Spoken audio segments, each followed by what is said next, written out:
Assalamualaikum semua murid-murid 4 intelek dan 4 interaktif. Okey, pada minggu ni, saya ingin menyambung aktiviti kita pada minggu lepas, iaitu berkaitan dengan topik reka bentuk pembungkusan. Okey, jadi pada minggu ni kita akan memberi fokus kepada kepentingan reka bentuk pembungkusan. Kenapa kita perlu bungkus sesuatu produk? Okey, mari kita lihat sama-sama. Baik, kita tengok dulu apakah dia objektif pembelajaran kita pada hari ini. Okey, jadi di akhir pembelajaran nanti, cikgu harap semua murid dapat menerangkan ataupun menulis apakah dia kepentingan reka bentuk pembungkusan produk.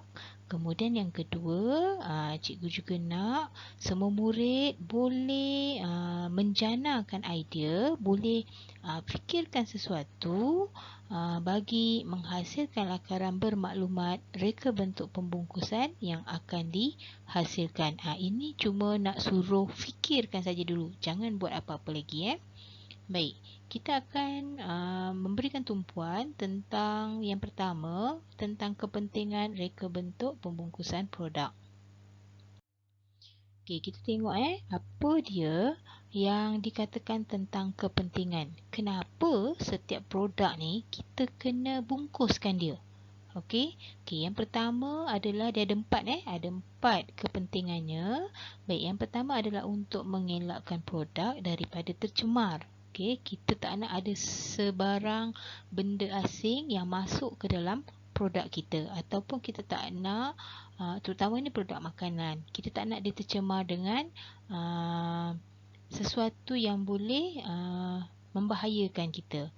Okey, yang kedua adalah untuk mengawal keselamatan produk. Okey, kita nak pastikan produk ini dalam keadaan yang selamat, dia tidak rosak.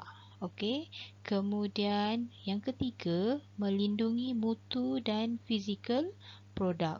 Kita nak jaga dia, kualiti produk tersebut supaya dia tak rosak. Okey, nak jaga dari segi bentuk dia supaya dia tak pecah. Okey, kemudian yang keempat adalah untuk menyampaikan maklumat produk. Okey, kita tengok, kita akan pergi dengan lebih terperinci untuk setiap keempat-empat kepentingan ini.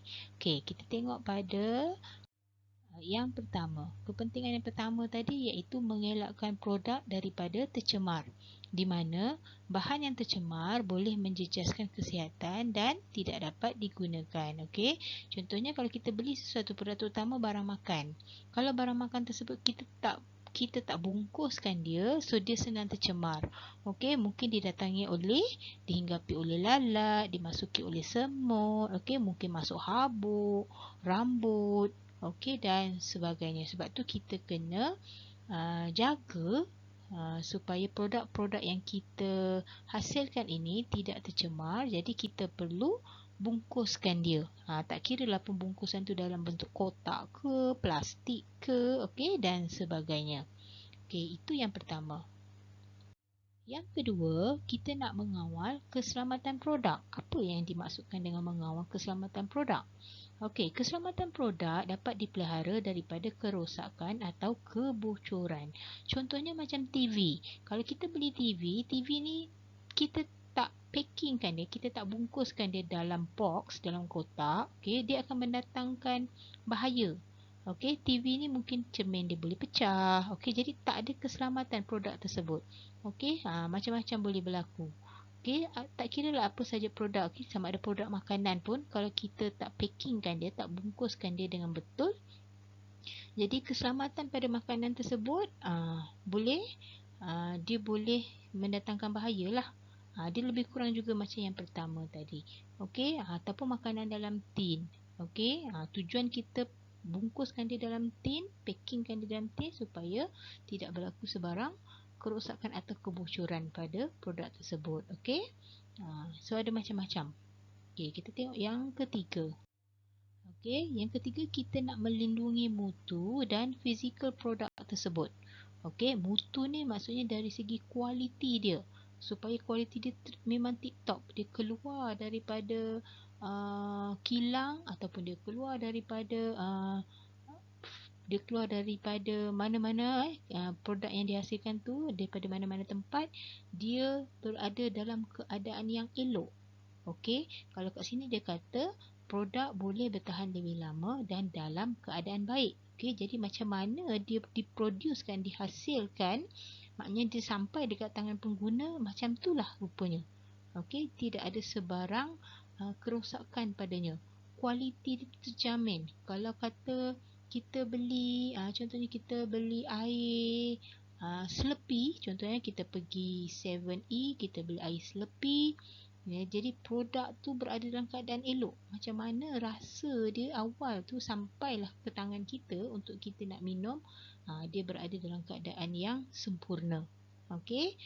So maksudnya tu dari segi kualiti dia, mutu dia. Dan dari segi fizikal, okey, contohnya kita beli produk roti, okey, macam mana kita beli roti tu daripada mula-mula, macam mana roti tu dikeluarkan daripada kilang dan di packing sampailah dia ke tangan kita, keadaannya dalam keadaan yang baik. Okey, tidak ada sebarang kerosakan, tidak ada sebarang kecacatan pada produk tersebut.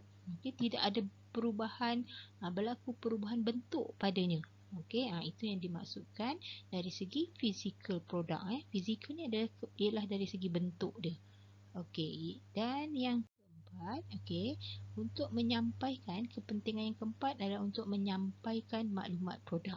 Okey, maksudnya maklumat yang lengkap dapat membantu pengguna mengetahui perkara yang berkaitan dengan produk. Okey, apa saja produk yang kita beli, tak kira dia sama ada produk makanan atau produk yang bukan berasaskan makanan, biasanya diletakkan dengan label. Ada maklumat-maklumat yang diletakkan pada label tersebut. Contohnya dari segi siapa pengeluar, okey, di mana kilang pengeluar tersebut.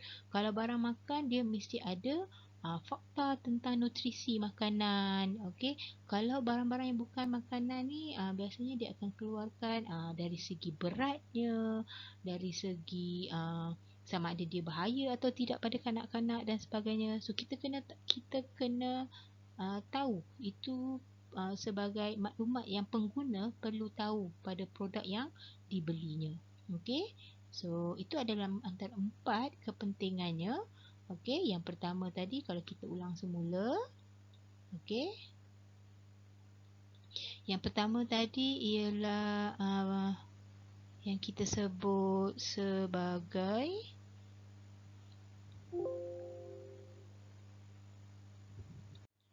okey, yang pertama tadi yang kita katakan untuk mengelakkan produk daripada tercemar. Okey, yang kedua adalah untuk mengawal keselamatan produk, kita tak nak dia rosak.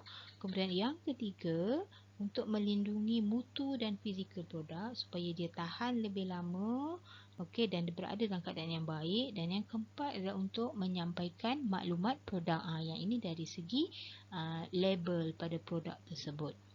Okey, so jadi pastikan semua murid tahu apakah dia 4 kepentingan pembungkusan produk. Okey, kenapa kita kena buat pembungkusan produk.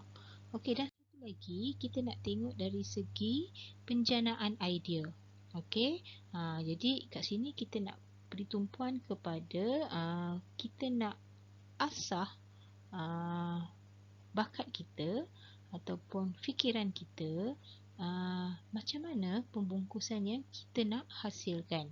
Okay, bila kita nak menghasilkan sesuatu produk, terutama pada pembungkusan, ada 4 perkara yang kita kena pertimbangkan. Pertama ialah dari segi bahan dan alatan yang kita nak gunakan. Bahan macam mana yang kita guna? Adakah kita nak mencipta pembungkusan produk yang berasaskan kertas, okey, ataupun berasaskan plastik, ataupun berasaskan kaca. Okey, ini kita kena fikirkan. Okey, kemudian yang kedua, kita kena fikirkan dari segi kesesuaian mengikut produk. Kalau barang makan, pembungkusan macam mana yang elok? Kalau barang bukan berasaskan, contohnya kalau bukan produk yang berasaskan makanan, okey, contohnya kalau kita ada guli, kita ada buku, okey, macam mana cara pembungkusannya pula? Okey, jadi kita kena fikirkan bergantung kepada apa produk yang kita nak bungkus. Okey, kemudian kita juga perlu fikirkan dari segi reka bentuk yang menarik. Kenapa kena fikirkan reka bentuk? rangka bentuk yang menarik ni supaya kita dapat menarik perhatian pelanggan kita. Okey.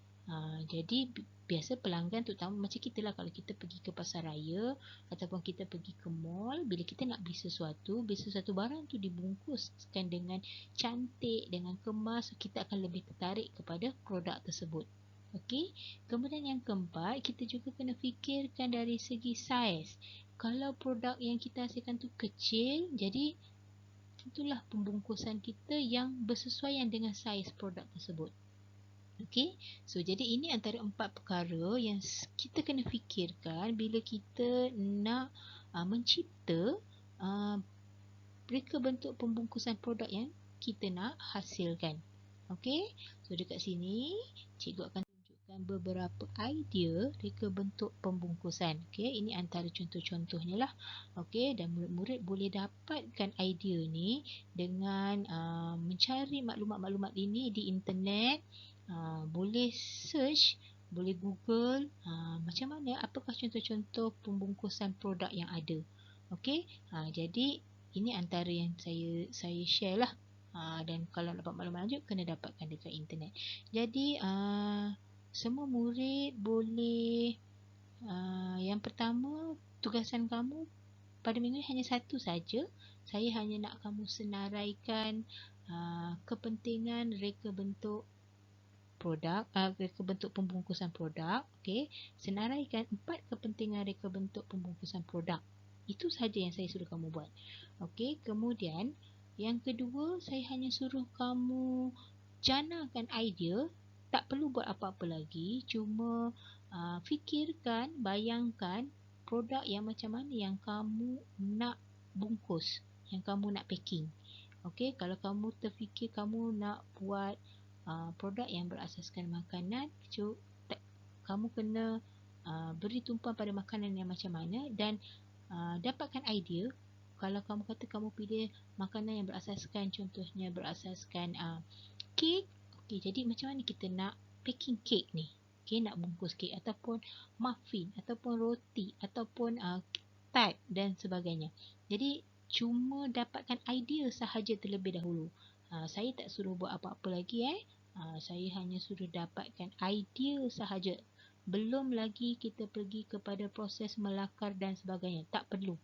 Okey, jadi tugasan kamu hari ini hanya untuk yang bertulis, iaitu yang pertama, hanya perlu buat senarai kepentingan reka bentuk pembungkusan. Itu sahaja. Manakala penjanaan idea tu hanya sekadar kamu fikirkan sahaja. Tak perlu buat apa-apa. Mungkin kamu boleh buat lakaran sketch awal kamu sahaja. Okey, dapatkan idea-idea kamu tu dengan mencarikan maklumat-maklumat di internet. Okey, so itu sahaja saya punya penerangan ni. Kemudian tugasan yang kamu kena buat, kamu boleh rujuk ke dalam modul. Okey.